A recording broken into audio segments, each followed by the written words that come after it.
La plupart des gens qui se disent investisseurs se comportent en réalité comme des amateurs. Et si tu regardes cette vidéo, il y a de grandes chances que tu fasses toi aussi certaines erreurs dont je vais te parler dans cette vidéo. Ces dernières années, j'ai investi plusieurs centaines de milliers d'euros dans l'immobilier, en bourse et beaucoup dans Bitcoin. Et avec le média de l'investisseur, j'ai des dizaines et des dizaines de personnes qui me contactent chaque semaine. La plupart de ces personnes sont jeunes, elles me posent les mêmes questions et dans 90% des cas, elles font exactement les mêmes erreurs. Il y en a qui sont frustrés de ne pas pouvoir investir plus de 100 euros par mois, d'autres qui sont énervés parce que Bitcoin n'est toujours pas à 200 000 dollars, et d'autres qui ne comprennent pas pourquoi ça prend autant de temps de gagner de l'argent en investissant. Depuis le Covid, beaucoup de jeunes ont commencé à investir. Et selon moi, il y a une différence entre les investisseurs qui vont réussir sur 10 ans ou 20 ans et ceux qui vont droit dans le mur. Pourquoi? Parce que quand on démarre, on a tous les mêmes réflexes. On a envie que ça aille vite, on veut tout tester, on se compare aux autres et on se raconte qu'il suffit d'avoir la bonne idée pour devenir millionnaire. Le problème, c'est que ces réflexes, ils créent surtout des amateurs. Vous vous doutez bien que si tout le monde était millionnaire, il n'y aurait plus aucune valeur à l'être. Un amateur, quand il commence à investir, il pense avoir une bonne méthode pour investir parce qu'il y a réfléchi pendant 1 heure. Mais en réalité, il fonce tête baissée avec ses 1000 euros, sans méthode et sans stratégie, en espérant que ça prenne. Un vrai investisseur, lui, il comprend que ça va être long de s'enrichir. Il sait qu'il y a plusieurs paramètres à prendre en compte et des règles à respecter. Et surtout qu'il va devoir tenir le cap suffisamment longtemps pour que les actions qu'il aura mises en place commencent à payer. Et dans cette vidéo, on va voir ce qui sépare vraiment un amateur d'un vrai investisseur et comment passer du bon côté.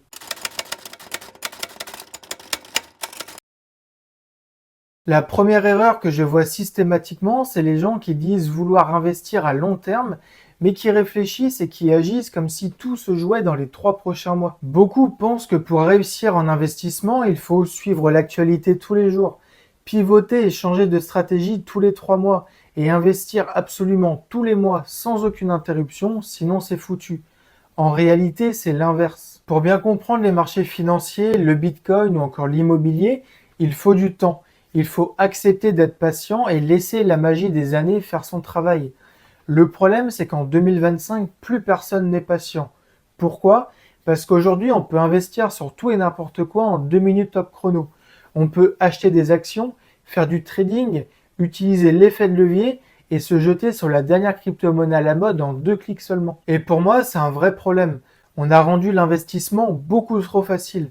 Sur Twitter, on voit des centaines de personnes qui parlent de dizaines d'entreprises différentes et on a l'impression d'être à la ramasse si on n'investit pas sur toutes ces entreprises.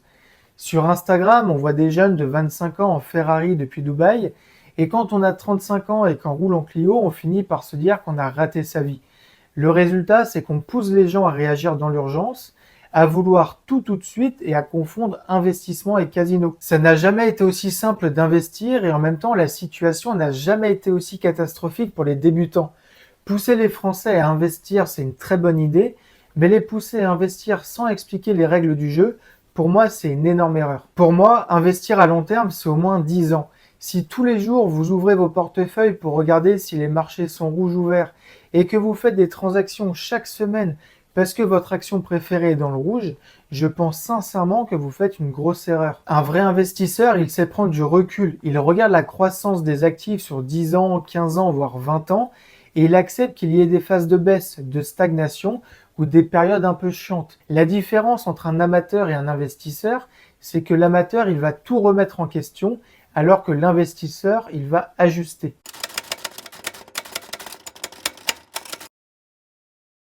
Quelque chose qui me dérange énormément, ce sont les investisseurs qui veulent absolument réinventer la roue et dénicher la nouvelle pépite de demain. Aujourd'hui, on a un actif comme Bitcoin qui est passé de 16 000 dollars à 105 000 dollars au moment où je tourne cette vidéo. Et malgré ça, dans l'écosystème crypto, une grande partie est au bout du rouleau et perd de l'argent. Pourquoi? Parce qu'ils ne se sont pas concentrés sur ce qui fonctionne déjà et sur ce qui est objectivement prometteur aujourd'hui, comme Bitcoin. Ils préfèrent passer leur journée à essayer de trouver la prochaine pépite de demain. Le résultat, c'est que Bitcoin a fait x10 en 3 ans Et il y a une énorme partie des investisseurs qui n'en ont même pas profité. Ce que je trouve le plus triste là-dedans, c'est que ceux qui se font le plus de mal avec cette stratégie, ce sont souvent les amateurs. Ils débarquent sur le marché avec 3000 euros, ils pensent qu'ils vont devenir millionnaires en quelques mois parce qu'ils ont vu 2 vidéos d'influenceurs qui leur expliquent comment trouver la nouvelle pépite. En investissement, il faut vraiment être lucide, que ce soit vous ou que ce soit moi, on a très peu de chances de révolutionner le monde. Donc ça ne sert à rien de dépenser 99% de votre énergie et de votre temps à trouver la prochaine pépite de demain. Si vous voulez gagner de l'argent à long terme, il faut miser sur des actifs qui ont fait leurs preuves et qui ont encore de bonnes perspectives pour l'avenir. Quand je dis ça, je pense à des actifs comme Bitcoin, Visa, Google ou encore Schneider, pour citer une entreprise française. Si vous avez envie de vous amuser, faites-le, mais faites-le avec 5% de votre portefeuille, pas plus.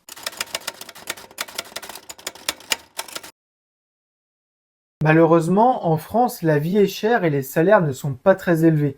Donc quand les jeunes commencent à investir, ils sont souvent frustrés. Ils ne peuvent investir que quelques centaines d'euros tous les mois.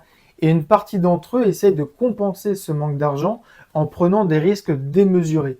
Ils se disent que comme ils n'ont pas beaucoup d'argent, ils doivent prendre des risques alors que c'est une grosse erreur. Donc pour gagner plus d'argent, ils vont investir sur de toutes petites entreprises ultra spéculatives, se jeter sur des crypto-monnaies inconnues au bataillon ou se lancer dans le trading avec un énorme effet de levier.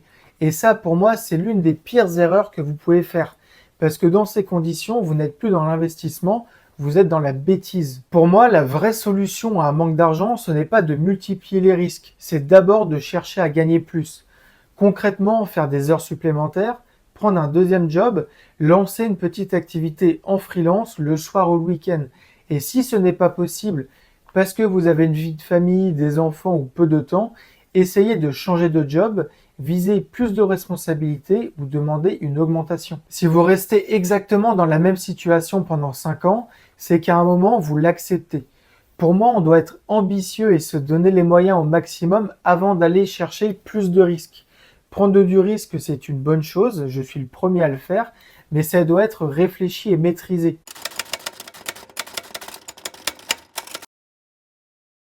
L'erreur classique en investissement, c'est qu'en bout de quelques semaines ou quelques mois, comme les résultats ne sont pas au rendez-vous, on remet tout en question et on change complètement sa stratégie. On change d'objectif, on change d'actifs sur lesquels investir, on change de méthode et sur le moment, on a l'impression de prendre une bonne décision. Il faut bien comprendre qu'un amateur, il va juger son investissement sur quelques jours ou quelques semaines, alors qu'un vrai investisseur, il sait que pour valider une stratégie, il faut du temps, du volume et des données. Attention, je ne dis pas qu'il ne faut jamais ajuster sa stratégie. Au contraire, l'ajustement, il fait partie du jeu. Ce que je dis, c'est que la modifier en permanence sans analyse concrète et sans prendre du recul, c'est une énorme erreur. Prendre des décisions à court terme, c'est justement ce qui empêche la plupart des investisseurs de réussir sur le long terme. Et dites-vous bien une chose, si au départ vous avez vraiment pris le temps de réfléchir à votre stratégie, de poser vos objectifs et votre horizon d'investissement, alors en dehors de quelques ajustements sur les 12 premiers mois et de quelques petites adaptations en fonction de l'évolution du marché, vous n'avez pas grand-chose à faire. Il faut bien comprendre qu'un investisseur ne va pas tout redémarrer à zéro tous les 6 mois. Il garde le même cap et il ajuste les détails en fonction des résultats obtenus.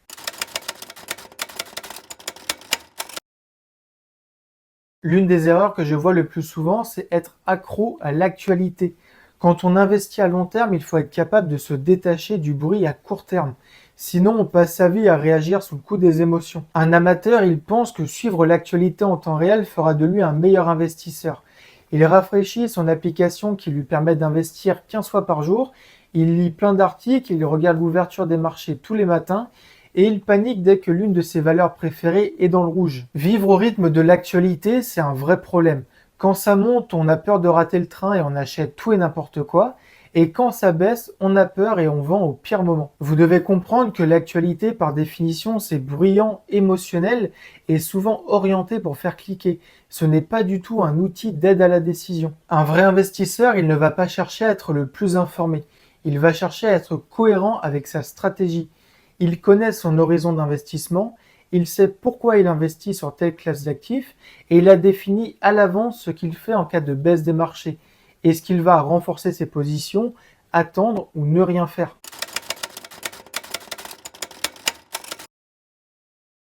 Un amateur, il est convaincu qu'il existe un moment idéal pour investir.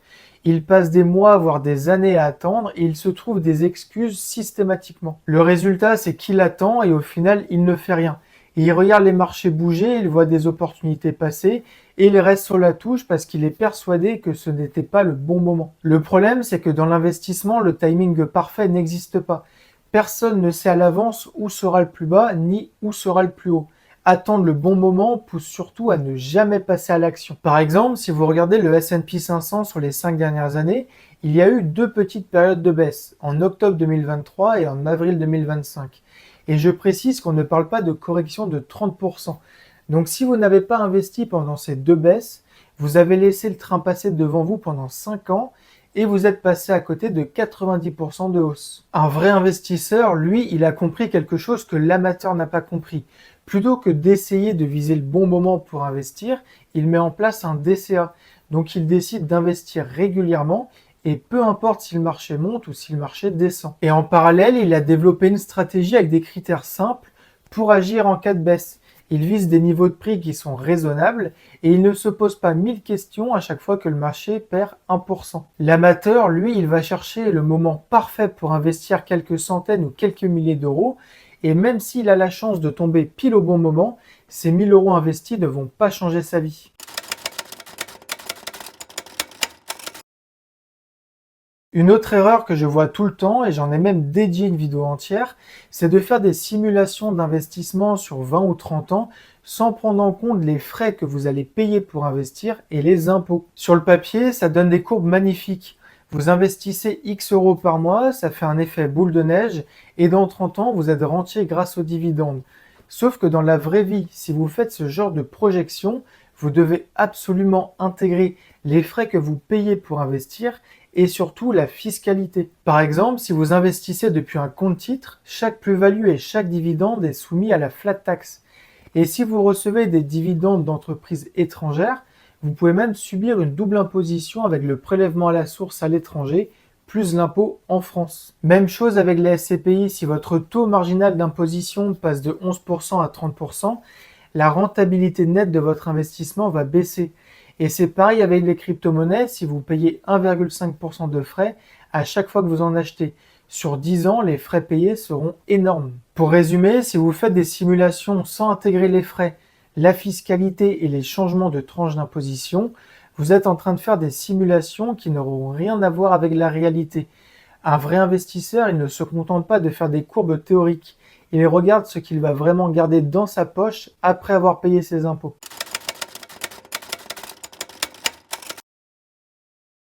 La dernière erreur dont je veux vous parler, c'est de tout investir et de ne plus avoir aucune marge de manœuvre. Si vous investissez dans l'immobilier locatif et que vous n'avez pas une trésorerie suffisante pour faire face aux imprévus, ça peut vite devenir catastrophique. Une chaudière qui lâche, un dégât des eaux, 3 mois de vacances locatives, un locataire qui paye en retard et ça peut être la catastrophe. Si vous n'avez pas de cash de côté, vous pouvez être contraint d'emprunter de l'argent à des amis ou à la famille, de faire un crédit à la consommation ou encore de vendre en urgence des actions ou du Bitcoin et de devoir payer des impôts sur vos plus-values l'année suivante. Et si vous n'avez pas de réserve de cash, vous ne pouvez pas réagir en cas de baisse des marchés. Imaginons que vous êtes convaincu par le Bitcoin. Il passe de 125 000 $ à 95 000 $ en quelques semaines. Vous voyez l'opportunité, mais vous n'avez pas d'argent de disponible. Le résultat, c'est que vous n'avez pas renforcé et vous vous mordez les doigts parce que vous voyez le marché remonter sans vous. Vous devez bien comprendre que ne pas tout investir, ce n'est pas forcément laisser de l'argent dormir. C'est accepter que le cash fait partie de la stratégie pour faire face à des imprévus et saisir de bonnes opportunités quand elles se présentent. J'espère que cette vidéo vous a plu. N'hésitez pas à me donner votre avis sur les erreurs que je viens de vous présenter. Et on se retrouve la semaine prochaine avec une nouvelle vidéo.